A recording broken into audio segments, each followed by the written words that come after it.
வேல்முருகன் பேசியிருக்கிறாரோ அது அவர்கிட்ட தான் நீங்க பார்க்கணும். என்னை பொறுத்தவரையில யாரும் யாரையும் தரக்காராமல் பேசக்கூடாது என்பதுதான் எங்களுடைய.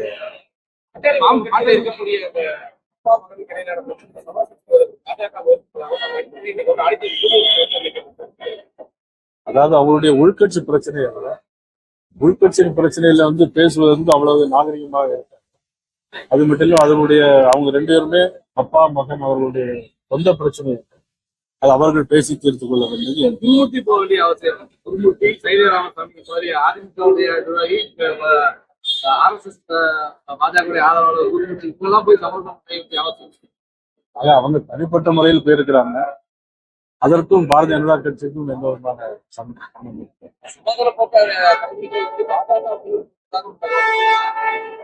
சமாதான போக்கு எல்லா இடத்துலயும் இருக்க வேண்டியதுதான் எங்களுடைய நோக்கம். சமாதானமா எல்லாரும் ஓரணியில் சேர்ந்து சமாதானமா இருந்து திமுகவை தோற்கடிக்க வேண்டும் என்பதுதான் எங்களுடைய நோக்கம். ஆரம்ப காலத்துல இருந்து இன்னைக்கு இவ்வளவு பிரச்சனைகள், விவசாயிகளுக்கு பிரச்சனைகள், மக்களுக்கு மின் கட்டண உயர்வு, சொத்து வரி உயர்வு, சட்ட ஒழுங்கு பிரச்சனை, இதெல்லாம் சிவகிரியில மட்டும் பல்வேறு போராட்டங்களுக்கு பிறகு அண்ணாமலை அவர்கள் நேரடியாக அண்ணாமலை, முருகானந்தம், GKS எல்லோருமே போராடிய பிறகு, போராட்டம் நடத்திய பிறகு 19 பேர் இப்போ கைது பண்ணியிருக்கிறாங்க. அவர் சொல்லியிருக்கா ஏற்கனவே 19 கொலை பண்ணியிருக்கோம் அப்படின்னு சொல்லியிருக்கேன். அப்ப நான் கேட்கிறேன், இந்த 19 கொலைகளை பண்ணி ஏற்கனவே உள்ள இப்ப இவர் தான் இப்ப பிடிபட்டிருக்காரு. அவர் வாக்குமூலம் கொடுத்திருக்காரு, 19 கொலைகளை பண்ணியிருக்கோன்னு வாக்குமூலம் கொடுத்திருக்காரு. ஆனால் ஏற்கனவே கைது செய்யப்பட்டு உள்ள இருக்கிறாங்க.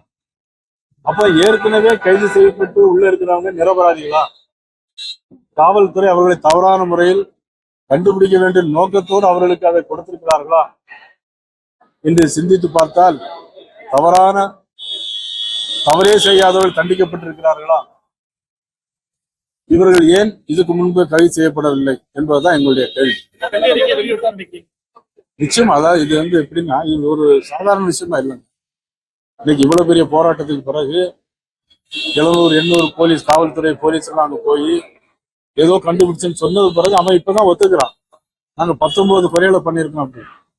அப்ப இந்த 19 கொலைகளை பண்ணி உண்மையான குற்றவாளி ஒத்திருக்கிறவுடைய சூழ்நிலையில இதே எதுவுமே பண்ணாம ஜெயிலுக்குள்ளேயும் கோர்ட்டுக்கும் அலைந்து கொண்டு கொண்டிருக்கக்கூடிய நிலைமை என்ன? அப்ப இந்த அரசாங்கம் சரியான முறையில், காவல்துறை சரியான முறையில் நிர்வாகம் பண்ணவில்லை, விசாரிக்கப்படவில்லை. எப்படி அண்ணா பல்கலைக்கழகத்துல சரியான முறையில் குற்ற பத்திரிகை தாக்கல் செய்யலையோ அதே மாதிரி தானே தமிழ்நாடு முழுவதும் இந்த 4 ஆண்டுகளில் இது போன்ற பிரச்சனைகள் தான் நடைபெற்று கொண்டிருக்கிறது. 19 கொலைகள் இதுக்கு முன்னாடி நடந்தது சேர்ந்தது தானே அப்படிங்கிறப்ப அதிமுக அரசு இதுக்கு பொறுப்பு வேண்டிய. இதுல அரசாங்கம் பொறுப்பு இல்லை, இது காவல்துறை பொறுப்பு. மதுரையில பேசும்போது எந்த வந்தாலும் தமிழகத்துல கால் ஒன்ற முடியாது, கண்ட்ரோல் தமிழ்நாடு. அவர் மதுரையை தானே சொன்னாரு. அதுதான் மதுரைக்கு தான் 8ஆம் தேதி நம்ம அமித்ஷா அவர்கள் கால் ஊன்றதான் வர்றாரு. கால் ஊன்றதுக்கு வேண்டிதான் வர்றாரு. கால் ஊன்றது மட்டும் இல்ல, வேறும் ஊன்றும் அது ஆலமரமா முளைக்கும், மிகப்பெரிய பசு தோலையாக மாறும்.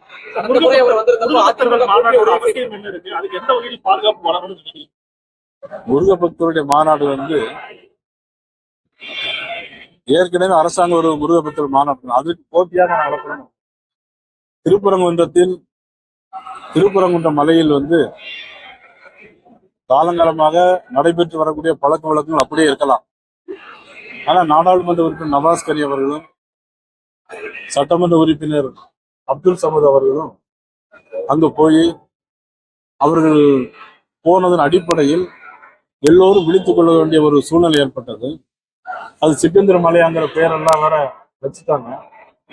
ஆக இதற்காக இங்கிலாந்துக்கு போய், வெள்ளக்காரன் காலத்திலே இந்த இங்கிலாந்துக்கு போய், இங்கிலாந்துல நீதிமன்றத்துல தீர்ப்பு, முருகனுக்கு மலை முருகன் கடவுளுக்கு சொந்தம் தீர்ப்பு வந்தது. அதன் பிறகு ஒரு பிரச்சனை எழுப்பும்போது இதுக்கு முந்தையெல்லாம் யாரும் பேசினா கேட்டுட்டு பேசாம இருப்பாங்க. இனிமேல் யாரும் அப்படி பேசுவதையோ அல்ல அவர்கள் உரிமை கொண்டாடுவதை யாரும் பார்த்துக்கிட்டு இருக்க முடியாது. அதனுடைய அடிப்படையில் இன்றைக்கு முருக பக்தர்கள் எல்லாரும் ஒன்று கூறக்கூடிய ஒரு இடமாக, முந்தையெல்லாம் தெரியும், திருப்பரங்குன்றத்தில் நீ சிரித்தால் முருகா திருத்தணி மலை மீது எதிரொலிக்குன்னு சொல்லுவாங்க. இப்ப திருப்பரங்குன்றத்தில் நாங்கள் எல்லோரும் ஒன்று கூடினால் செயின்ட் ஜார்ஜ் கோட்டையில் அது எதிரொலிக்கும்.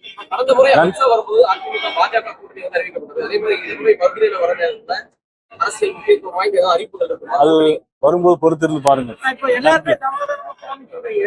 இப்போ மீண்டும் வந்து அதிமுக டிடிவி இணைக்கிறது தேர்தலுக்குள்ள ஏதாவது பாஜக முயற்சி செய்யுங்க. எல்லோரும் சமாதானம்னா எல்லோரும் அடங்கணும்.